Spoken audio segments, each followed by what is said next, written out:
ভুল অপারেশনের কারণে মৃত্যু হচ্ছে বলে অভিযোগ উঠল জাঙ্গিপাড়ার এক বেসরকারি নার্সিংহোমের বিরুদ্ধে। ঘটনাকে কেন্দ্র করে চড়াও হয় নার্সিংহোম কর্তৃপক্ষের বিরুদ্ধে। পরিস্থিতি সামাল দিতে ঘটনাস্থলে উপস্থিত হয় জাঙ্গিপাড়া থানার পুলিশ। ঘটনাটি ঘটেছে হুগলি জেলার জাঙ্গিপাড়ার সাবিত্রী নার্সিংহোমে সিজার করার 2 দিন পর মৃত্যু হয় হুগলির প্রসাদপুরের বছর 28-এর সাবেকুর নাহারের। পরিবারের লোকজন কি বলছেন দেখুন। গত বুধবার দিনে আমার বোন আর কি প্রেগনেন্সি মানে এখানে ডেলিভারির জন্য আমরা অ্যাডমিট করেছিলাম।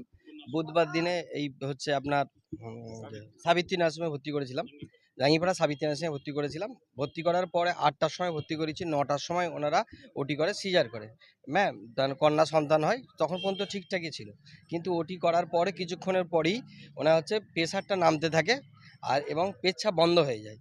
তারপরে সেই দিনটা বুধবারটা সারা রাত্রি, বুধবারটা কেটে যায়, রাত্রিটাও কেটে যায়। তারপর দিনে সকাল থেকে পেশেন্টের অবস্থা আরও খারাপ হয়ে যায়। আমরা বারবার বলি যে আপনি কি এখানে কি হয়েছে, সমস্যাটা কি, কিন্তু ওনারা কোনো প্রত্যুত্তর কিছু দেয়নি। ওনারা খালি বলে এক্ষুনি ভালো হয়ে যাবে, ভালো হয়ে যাবে বলে দুপুরবেলা হয়েছে, বৃহস্পতিবার দিনে দুপুরবেলা হঠাৎ করে বলছে পেশেন্টকে এখান থেকে নিয়ে চলে যান, আমরা হচ্ছে পিজিতে কথা বলে নিয়েছি, আপনারা গেলিয়ে অ্যাডমিশন নিয়ে নেবে। আমি বলছি আপনারা তাহলে যদি এরকম কন্ডিশন তো আগে বলতে পারতেন। তো বলছে এক্ষুনি নিয়ে চলে যান, তাড়াতাড়ি নিয়ে চলে যান। তো ওনার কিছু স্টাফ বলছেন তাড়াতাড়ি নিয়ে চলে যান, আপনার কিন্তু পেশেন্টের অবস্থা খুবই খারাপ। তো আমরা এখান থেকে নিয়ে চলে গেলাম পিজিতে। ওনারা বলেছিল যে পিজিতে আমরা কথাবার্তা বলে রেখেছি, কিন্তু গিয়ে দেখলাম কোনো কথাবার্তা কিচ্ছু বলেনি। ওরা এখান থেকে পেশেন্টটা পাঠাবার খালি চেষ্টা করছিল। তো ওখান থেকে যাওয়ার পর পিজিতে অ্যাডমিট নেয়নি, ওখান থেকে নেওয়ার পর মেডিকেলে অ্যাডমিশন হয়েছিল। রেফারেন্সের আর যে কাগজটা দিয়েছিল এবং এরা যে ওটি করেছিল, ওটি কোনো নোট দেয়নি। মেডিকেলে ভর্তি করার পর ওটি মেডিকেল ডাক্তার বারবার জিজ্ঞেস করছিল যে এখানে যে ওটি হয়েছে ওটির কোনো নোট দিয়েছে কি, কিন্তু ওটির কোনো নোট দেয়নি এবং অপারেশানে হচ্ছে ভুল ছিল সেই সমস্ত কোনো তথ্য এরা দিতে চায়নি। ঠিক আছে, তারপরে ভর্তি হওয়ার পরে গত রাত্রের বেলায় হচ্ছে আমার বোন মারা গেছে। ওখান থেকে কোনো এখন পর্যন্ত কোনো ফাইনাল রিপোর্ট এখন পর্যন্ত দেয়নি। ওনারা বলেছেন যে যদি আইনত ব্যবস্থা নেন আপনারা তারপরে দেওয়া হবে। এই আমরা থানায় ইনফর্ম করেছিলাম, আর উনিও তো করিয়ে দিয়েছিলেন। এখানে আসার পর আমরা ডাক্তারবাবুর সঙ্গে একটু কথা বলতে চাইছিলাম। ডাক্তারবাবুর সঙ্গে কথা বলতে চাওয়ার পর মানে কেউই আসছিলেন না দেখা করার জন্য। প্রায় 20 থেকে 25 মিনিট পর উনি আসলেন, তাও পুলিশ প্রশাসনের উপস্থিতিতে। এর কারণটা বুঝতে পারছিলাম না, নিশ্চয়ই ভয়ে ছিলেন উনি ওনার তো ভুল জানেন কি ভুল করেছেন। ডাক্তারবাবু আসার পর আমি 2-4টা কথা জিজ্ঞেস করলাম ওনাকে, আপনি যে এখানে সিজার করেছেন আপনি প্রথম থেকে বলুন কি করেছেন। উনি সিজার করেছিলেন, পেশেন্টের অবস্থা খুবই খারাপ ছিল, উনি নিজে স্বীকার করেছেন। বিকালের দিকে পেচ্ছাপের সঙ্গে ব্লাড আসছিল, তখন 2 বোতল ব্লাড উনি দিয়েছিলেন। আমি ওনাকে জিজ্ঞেস করলাম ব্লাড কেন আসছিল, ব্লাড আসার কারণ কি। ব্লাড আসার কারণ হচ্ছে উনি বললেন এটা আমি জানি না, 2 বোতল ব্লাড দিয়েছিলাম, তারপর আস্তে আস্তে ঠিক হয়ে গেছিলো। মানে অন্তত 24 ঘন্টা 27 ঘন্টা পর উনি রেফার করেছেন। সাধারণত এই কেসগুলো হয় কি, এগুলো মোটামুটি ভুলভাল ডাক্তারবাবুদের হয়, যে হয় না তা নয়, কিন্তু ওনার ভুল, সবথেকে বড় ভুল হচ্ছে উনি অনেকটা সময় পার করে দিয়েছেন। প্রায় 27-28 ঘন্টা পর উনি এখান থেকে রেফার করেছেন। আর তারপরে আরও বড় ভুল হচ্ছে উনি ওটি নোটটা দেননি। ওটি নোটটা না দেওয়ার কারণে ওখানে ডাক্তারবাবুরা বুঝতে পারেননি যে কী হয়েছিল, কী গন্ডগোল হয়েছিল। আমি ওনাকে প্রশ্ন করলাম আপনি ওটি নোট কেন দেননি, এটা কি আপনি জানেন না ওটি নোট দিতে হয়। উনি বলেন হ্যাঁ আমি দিয়েছিলাম, মানে দিয়েছিলাম বলতে কতক্ষণ পর বলেছে, অন্তত 3-4 মিনিট উনি চুপচাপ ছিলেন। হ্যাঁ, কোনো প্রশ্নের উত্তর দিচ্ছিল না। আপনি বলুন হ্যাঁ না আপনি জানেন কি না জানেন না। উনি বললেন আমি আমার মোবাইল নাম্বার দিয়েছিলাম। এটা সাধারণত মোবাইল না, কোনো ওটি নোট দেননি উনি, মোবাইল নাম্বার দিয়েছিলাম। ওনাকে প্রশ্ন করলাম আমি, আপনি কি জানেন মোবাইল নাম্বার দিয়ে কাজ হয় নাকি আপনার ওটি নোট দিয়ে কাজ হয়। আপনাকে কি ওনারা ফোন করে জিজ্ঞাসা করবেন স্যার আপনি কি করেছেন, আপনি এটা ডাক্তার আপনি জানেন না। আচ্ছা, দ্বিতীয় কথা হচ্ছে ওখানকার যারা ডাক্তাররা মানে অপারেশন করেছিলেন, ওনাদের বক্তব্য কোনো ডাক্তার এ ধরনের অপারেশন করতে পারে না, যদি কেউ করে থাকে সেটা ডাক্তার নয়, উনি অন্য কাউকে দিয়ে করিয়েছিলেন। আমি ওনাকে প্রশ্ন করলাম আপনি যে করেছেন আপনি করেছিলেন নিজে, উনি চুপচাপ ছিলেন, কোনো কথা বলছিলেন না। কারণ হচ্ছে ওনার যে বাচ্চার মানে ঘরে ফুল যেটা বলা হয়, ফুলটা ক্লিয়ার করেনি ওনারা মানে থেকে গেছিলো, ওটা থেকে যাওয়ার কারণে অনেক ব্লিডিং হয়েছে। আর দ্বিতীয় কথা হচ্ছে ওনারা যদি সত্যি মানে ভুল তো করেছিলেন, ওনারা যদি সত্যি ঠিকঠাক সময়ে যদি ছেড়ে দিতেন আর ওটি নোটার সঙ্গে দিতেন, তাহলে কিন্তু আজকে বেঁচে থাকতেন উনি। তিনি মারা গেছেন ভাইজি। হ্যাঁ, একদম 100% ডাক্তারের আমাদের কাছে ভিডিওটা আছে, আপনারা একটু লেটে এসেছেন হয়তো, যদি সেই সময় থাকতেন ডাক্তারের সঙ্গে কথাগুলো শুনলে আপনারাও বুঝতে পেরে যেতেন। আমাদের কাছে ভিডিওটা আছে, আপনাদেরকে দেখিয়ে দেবো, আপনারা দেখে নেবেন যে ওনার ভুলটা কী। উনি যে কথাগুলো বলছিলেন সব অসঙ্গত কথাবার্তা। আপনি একজন প্রথমে মানুষ, আপনি ভগবান নন। সবাই বলে ডাক্তার ভগবান, ভগবান নয়, তাহলে ভুল হয় কেন? আপনি ভগবান নন, আপনি ডাক্তার, আপনি মানুষ একজন। আপনার উচিত এখনই নার্সিংহোমটা বন্ধ করে দেওয়া। আমাদের সবার দাবি নার্সিংহোম বন্ধ করে দেওয়া। ওনার নার্সিংহোম চালানোর মতো যোগ্যতা নেই বলেই মনে করি আমরা। আজকে শুধু এই প্রথম এই ঘটনাটা ঘটেছে তা নয়, এর আগে 3 মাস বন্ধ ছিল, আপনারা খোঁজখবর নিয়ে দেখতে পারেন। 3 মাস কন্টিনিউ নার্সিংহোম বন্ধ ছিল, তার কারণটা কি? আমি স্যারকে প্রশ্ন করলাম, উনি তো কোনো জবাব দিতে পারছেন না, কারণ এর একই ঘটনা ঘটেছে এর আগে, একবার নয় একাধিকবার ঘটেছে। আমি ওনাকে বললাম, আমাদের অনুরোধ, ডাক্তারকে বললাম আমাদের অনুরোধ, আপনি নার্সিংহোমটা বন্ধ করে দিন, আমার কিছু ফ্যামিলি বেঁচে যাবে, কিছু বাচ্চার মা বেঁচে যাবে। এই পদক্ষেপ আমরা আলোচনা করছি। ওনার হাজব্যান্ড এখন খুবই মানসিকভাবে ভেঙে পড়েছেন। হ্যাঁ, আইনত ব্যবস্থা নেওয়া যায় সেরকম চিন্তাভাবনা করব। আর আমরা আমাদের পক্ষ থেকে সবাইকে অনুরোধ করব, এই নার্সিংহোম যেন সবাই অ্যাভয়েড করে, এই নার্সিংহোমে কেউ না আসে। আর এটা হচ্ছে অচিন্ত সাহের নার্সিংহোম, ইনি মালিক অচিন্ত শাহ। এরা নার্সিংহোমের নাম হচ্ছে সাবিত্রী মেমোরিয়াল হল, জাঙ্গিপাড়া সাবিত্রী মেমোরিয়াল হল। এটা হচ্ছে অচিন্ত সাহের। এনাদের ব্যবহার তো খুবই খারাপ, এলাকার মানুষ সবাই জানে এনাদের ব্যবহার খুবই খারাপ। আমরা প্রথমে জানতাম না যে এখানে ভর্তি করেছে, জানলে আমরা আসতে দিতাম না। দাদা যে এখানে এসে ভর্তি করিয়েছে আমরা জানতাম না। আশা করছি এখানে আর কেউ আসবে না। পরবর্তী পদক্ষেপ আমরা চিন্তাভাবনা করে নেব, আইনত কিছু ব্যবস্থা নেওয়া যায় কিনা। আমার নাম মহসিন মল্লিক, চাকরি বাড়ি, আমার ভাইজি সম্পর্কে হয়। এ বিষয়ে সাবিত্রী নার্সিংহোমের কর্তৃপক্ষের কাছে প্রশ্ন করা হলে তারা কি বলছেন দেখুন। হ্যাঁ, 7 তারিখ সকালে সিজার হয়েছে, 9টার মধ্যে সিজার হয়ে গেছে।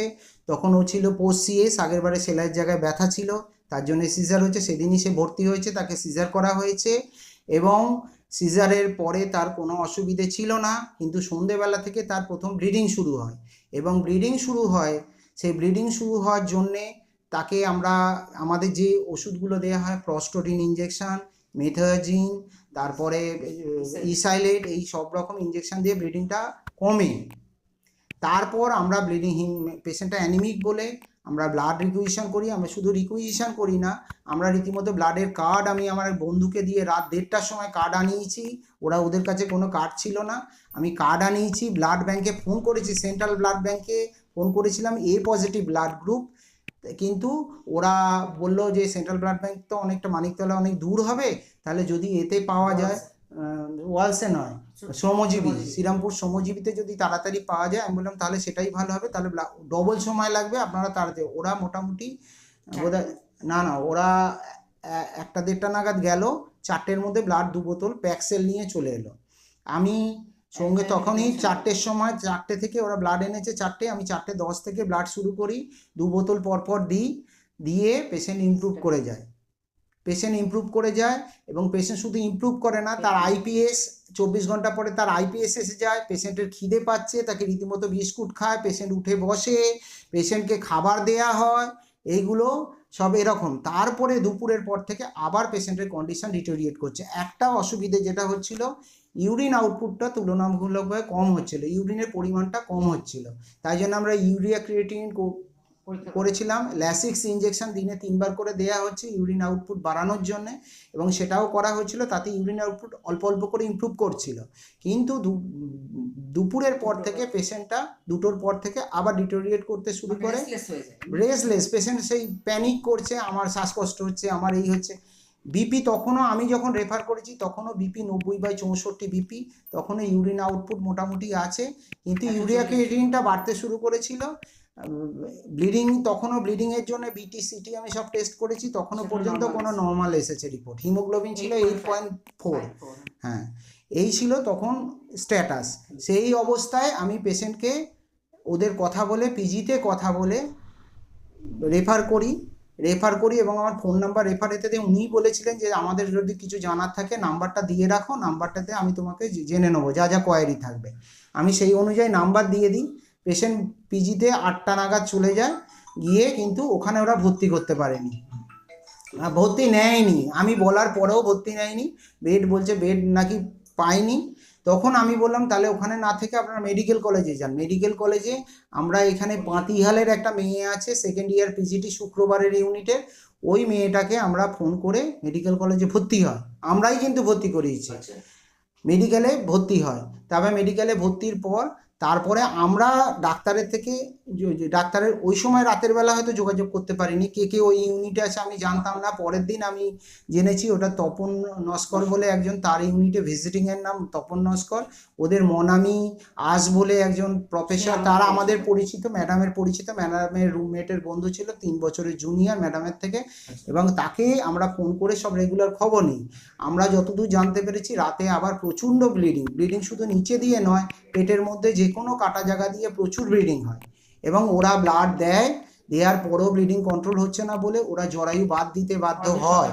পরের দিন সকাল 5টার সময়, হ্যাঁ, জরায়ু বাদ দিতে বাধ্য হয়, কারণ পেশেন্টের ব্লিডিংয়ের প্রবলেম ছিল, ওর রক্ত জমাট বাঁধছিল না, মানে ব্লিডিং বন্ধ হচ্ছিল। শুধু থ্যালাসেমিয়ার জন্য তো কারো ব্লিডিংয়ের প্রবলেম হবে না, তার হিমোগ্লোবিন কম থাকবে। ওরা হিস্টেক্টমি করে তারপরে ওরা ব্লাড দিয়ে ওরা আইসিসিউতে রেখেছিল।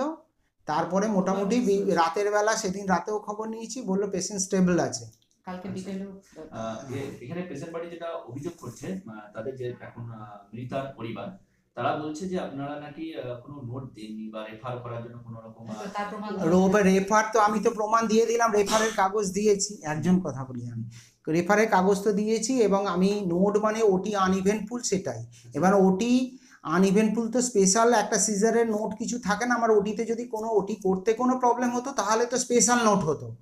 একটা নর্মাল সিজারের যেমন হয় সেরকমই, আনইভেন্টফুল মানে তার কোনো কিছু নতুন কিছু হয়নি, তাই আলাদা স্পেশাল নোট দেওয়ার কোনো ব্যাপার ছিল না। কিন্তু আমি রেফার কার্ডেতে আমার নাম্বার দিয়ে দিয়েছিলাম, যাতে ওরা যদি কোনো কোয়ারি থাকে যাতে আমাকে জানতে পারে। এতটা ব্লিডিং হওয়ার কারণটা কি? ব্লিডিংয়ের ওর কোনো ইন্টারনাল প্রবলেম আছে, যেটাতে ওর রক্ত জমাট বাঁধে না। আর একটা অভিযোগ হচ্ছে যে আপনি নাকি অপারেশন হয়েছে, এটা এবার কেউ এই অবান্তর কথার তো কোনো উত্তর হয় না। এখানে ওই দিন আরও 4 জন অপারেশন হয়েছিল, সবাই জানে আমি অপারেশন করেছি। এবার আমি তো এখানে তো আমরা ছাড়া তো অন্য কেউ সার্জারি করেও না, আমি সার্জন, ম্যাডাম অ্যাসিস্ট্যান্ট, আর অ্যানাস্থেটিস্ট ডক্টর অশোক খানা অ্যানাস্থেটিস্ট এসেছিলেন। এবারে আমি অপারেশন করিনি, এইটা যদি কেউ বলে এর উত্তর কি আছে? আমাকে এখন অনেক কিছুই বলতে পারে, অপারেশন করিনি, আমি এই করেছি। এখন যেমন বলছে আমি নাকি ফুল রেখে দিয়েছি, এই যে এই কথাগুলো বলছে। আচ্ছা, একটা সিজার হলো, হ্যাঁ, দ্বিতীয়বার ওটিতে নয়, দ্বিতীয়বারে ওর স্কিনের জায়গা থেকে কোনো ব্লিডিং আসছে কিনা দেখার জন্য আমি কিন্তু ওই পটিটা খুলে দেখতে নিয়ে গেছি, কারণ এখানে অন্য পেশেন্টের কাছে আমি খুলে দেখতে পারতাম, কেন সেখানে অন্য পেশেন্টের ওরকম কন্ডিশন, বারবার আমি ওয়ার্ডে বারবার পেশেন্ট দেখছি, পেশেন্ট এমনি অন্য পেশেন্টগুলো ভয়ে আতঙ্কে ঘুমোয়নি। আমি তাদের সামনে যদি সিজারের সেলাইয়ের জায়গাটা পটিটা খুলে দেখতাম তাহলে তারা কিন্তু ভয় পেত। আমি কোনো গোপন করার মানসিকতা নেই, আমি অন্যগুলোর কথা ভেবেছি। তাহলে আমি সেটা খুলে আমি দেখেছি সেখানে কোনো ব্লিডিং আসে না। আমি একটা স্টিচ ভেতরে কোনো ইন্টারনাল ব্লিডিং আছে কিনা দেখার জন্য একটা স্টিচ কেটেও দেখেছি, কোনো ব্লিডিং নেই। তারপরে ওই স্টিচটা আমি লোকাল দিয়ে করে দিয়েছিলাম।